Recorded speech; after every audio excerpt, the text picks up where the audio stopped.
सुधांशु जी, दोनों मुद्दों से जुड़ी हुई बात करते हैं।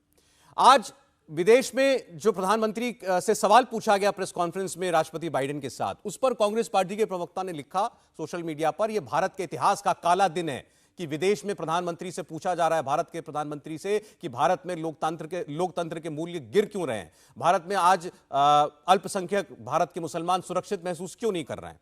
और आज जब पटना में बोलना शुरू किया ममता बनर्जी ने, तो उन्होंने कहा, मैं कोट कर रहा हूं उनको, उन्होंने कहा हम आज एक नहीं हुए तो इंडिया नहीं रहेगा, भारत का लोकतंत्र खत्म हो जाएगा, चुनाव नहीं होंगे 2024 के बाद।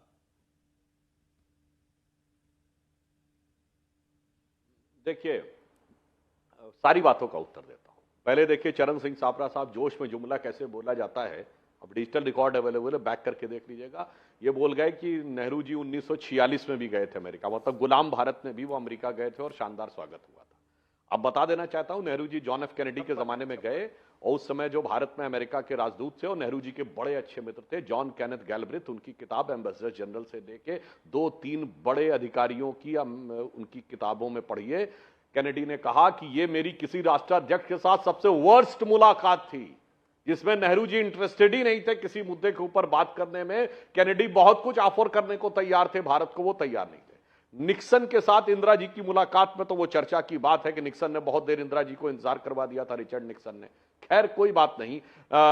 राजीव गांधी जी गए थे, सब संबोधित किया था। न्यूयॉर्क टाइम्स अखबार में निकला था, जिसको आप लोग बड़ा अच्छा मानते हैं, कि भोपाल गैस त्रासदी के खलनायक एंडरसन को छोड़ने के एवज में अमेरिका की सरकार ने उनको इतना स्वागत सत्कार किया था, चूंकि सरकारी जहाज में बैठा के भोपाल से एंडरसन को भगाया गया था दिल्ली तक। खैर कोई बात नहीं। डॉक्टर मनमोहन सिंह जी ने अपनी पूरी सरकार, देखिए वो कमजोर प्रधानमंत्री कहे गए, एक ही जगह उन्होंने मजबूती दिखाई। जुलाई 2008 में अमेरिका के पक्ष में इंडो यूएस न्यूक्लियर डील करने के लिए जी जान लगा के एक कर दिया। कोई बात नहीं। उस समय न्यूक्लियर सप्लायर ग्रुप में भारत को जो एक छूट मिली है, उसमें मनमोहन सिंह सरकार की भी भूमिका है, मैं ईमानदारी से स्वीकार करता हूं। मगर ये तो भूमिका दिखाने को तैयार ही नहीं थे। इनकी तो सारी पीआर एजेंसी प्रधानमंत्री को नहीं, इनकी तो पीआर एजेंसी वैश्विक स्तर की लगी थी, तमाम भारत विरोधी पत्रकार भी लगे थे, मगर वो मनमोहन सिंह जी के लिए नहीं, नेशनल एडवाइजरी काउंसिल की चेयरमैन, यानी प्रधानमंत्री के लिए नहीं, कैबिनेट मंत्री के रैंक पाए व्यक्ति के महिमा मंडन में लगे रहते थे। फोटो भी उनकी बड़ी लगती थी। और अगर मनमोहन सिंह जी को कोई सम्मान मिल गया तो इतना सा दिखना चाहिए, और वो इतना दिखना चाहिए, इस कारण से समस्या हुई। अब चाइना वाले का जवाब देता हूं। चरण सिंह सापरा साहब को शायद सुनाई नहीं पड़ा। अरे भाई, जिस समय मोदी जी दौरे पे हैं, उस समय अमेरिका ने शी जिनपिंग को तानाशाह कह दिया, जिसपे चीन के विदेश मंत्रालय ने कड़ी आपत्ति दर्ज की।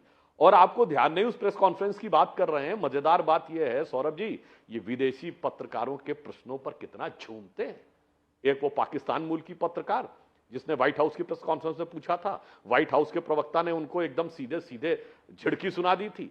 अब देखिए बाइडेन क्या बोले मोदी जी की उपस्थिति में भारत के लोकतंत्र पे, कि चाइना जैसी स्थिति नहीं है भारत की, भारत में लोकतंत्र बहुत वाइब्रेंट है। चाइना का उन्होंने नाम लिया, वो चाइना जिसको ये लोग कहते हैं प्रेस फ्रीडम इंडेक्स में हमारे ऊपर है। जनाब लाल आंखें क्या, वहां तो ईगल ने ड्रैगन को आंख दिखा दी, हमने तो वहां से आंख दिखवा दिया, हमने तो वहां से झिड़की पड़वा दी। आपको दिखाई नहीं पड़ता, सुनाई नहीं पड़ता। इतना बड़ा सारे भारतवासियों के लिए गर्व की बात थी, यह आपको समझ में नहीं आता। अब आता हूं ममता जी वाली बात पे, जो वो कह रही हैं कि इंडिया नहीं रहेगा, चुनाव नहीं होगा।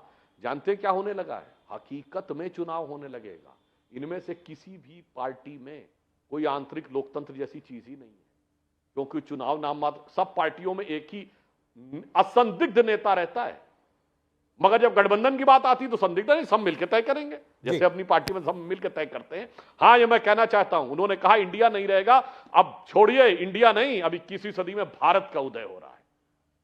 अब भारत एक नए स्वरूप में सामने आ रहा है, और ये इंडिया की मानसिकता वाले लोग जो आज भी वही हैं जो अंग्रेजों के जमाने की मानसिकता लिए हुए, स्वतंत्रता के अमृतकाल में मानी हुई बात है, उस गुलामी की विरासत वालों का पराभव उत्तरोत्तर होता रहेगा, और भारत को स्वाभिमान के साथ मानने वालों का उद्भव भी देश की जनता के आशीर्वाद से होता है। इंडिया टीवी हर वक्त हर जगह डाउनलोड करने के लिए सर्च करें India TV news Google play store या ऐप स्टोर पर।